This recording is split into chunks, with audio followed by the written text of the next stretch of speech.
It took me more than 40 years to realize that I was sabotaging my own life. And the weird part is that I didn't even know I was doing it because I didn't walk around hating myself. I worked. I handled things. I think from the outside, life looked pretty normal. But underneath all of that, there was this quiet assumption running in the background that somehow something about me wasn't quite okay. And that belief shaped who I dated, how I worked, what I tolerated, and how I talked to myself when things went wrong.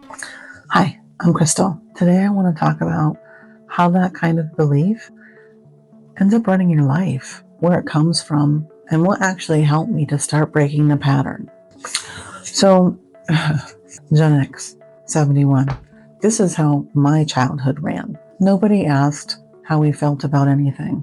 The rules in our house were pretty simple. Any kind of hurt, walk it off.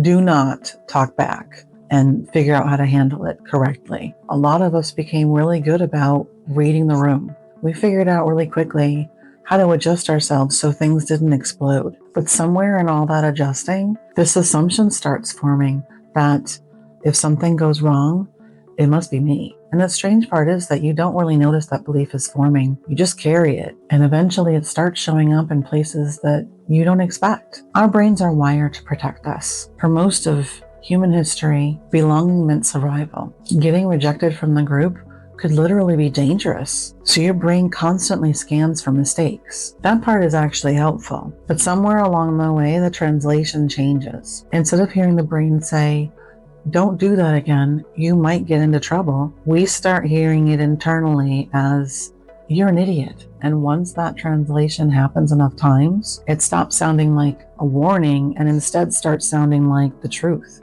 I think for me, it didn't feel like self-hate. I mean, it just felt like inner commentary. "You're doing this wrong. That wasn't smart enough.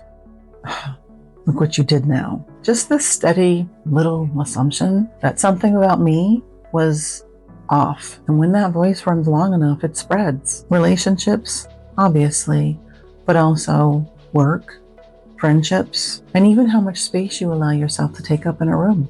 And if you've ever caught yourself turning one mistake into proof that you're not enough, you probably know that voice too. The first big crack in that pattern came during my divorce, last divorce, the big boss of all crap relationships. This is over 10 years ago. This is in my 40s. That relationship was so bad. When it finally ended, I just said, that's it. I swore off relationships completely.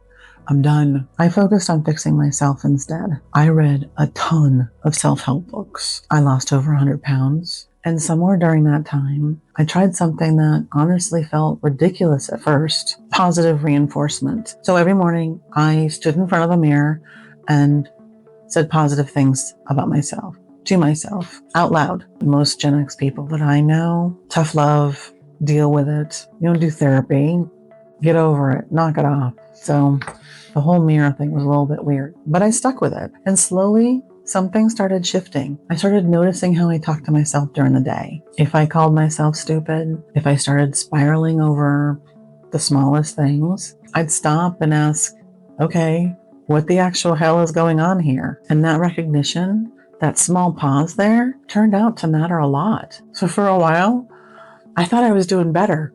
I've solved it. I'm no longer doing this to myself. And then Marcy happened.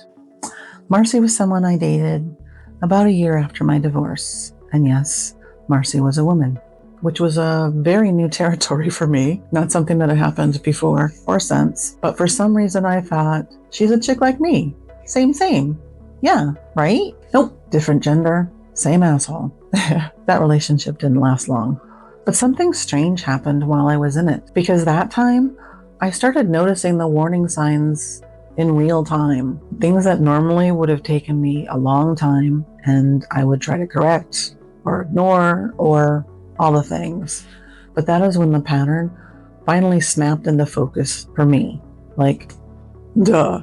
The relationships were not just bad luck. It wasn't coincidence. It was me. I was choosing the same dynamic over and over again. Different people, different situations, different sex, same pattern And that forced a really uncomfortable question for myself. Why did I keep ending up here? And maybe you've had a moment like that too, where when something repeats enough times, and that you finally have to stop blaming luck. Once I saw in the relationships, I started seeing it everywhere. Friendships, work, even random interactions in everyday life. When you carry the assumption that you're the problem, every situation gets filtered through that lens. Something goes wrong, and your brain immediately goes, well, of course that happened. And the weird part is, that doesn't actually help you learn anything.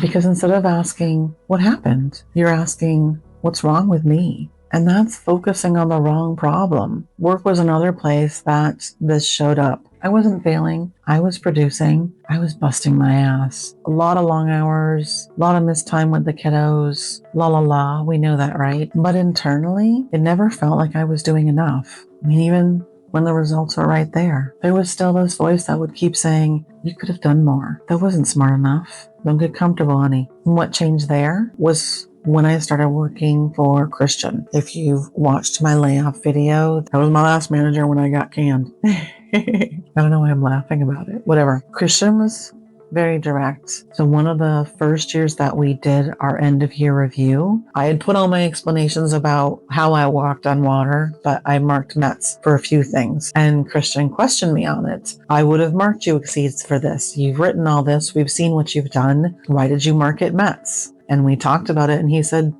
I'm not going to change it. You marked it METs. If you're not going to believe in yourself and you're not going to set it when you feel that way, I'm not going to do that for you. That was another doink on the head. And that was a turning point because I realized something important. No one else is going to convince you that you're capable. That part has to come from you. The interesting thing here is that the inner voice doesn't disappear. It's still there. What changed was how I responded to it. Instead of treating it like the verdict, I start treating it like a signal. It's something to look at. It's not something to obey or take as the final note. The mirror conversations really help. Reading the self-help books helped. And then just pausing and asking, what's really happening right now?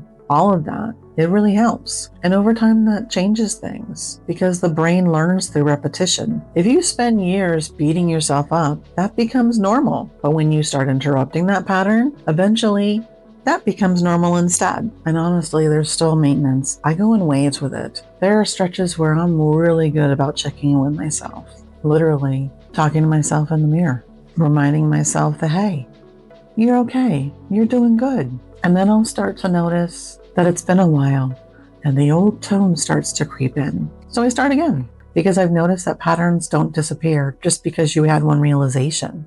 Growing up, we heard this sentence a lot. If you don't like yourself first, nobody else will. And for years, that sentence never made sense to me. Now I think I understood what it was trying to say. If you don't believe that you're okay at your core, you will spend your life trying to prove that you deserve to be here. And no amount of success ever really fixes that. But noticing the pattern, that's where things start to change. And if you ever caught yourself turning your mistakes into proof that you're not enough, it might be worth asking where that voice came from. The next video connects to it. Because once you start noticing that voice in your head, the next step is learning what to do when it shows up.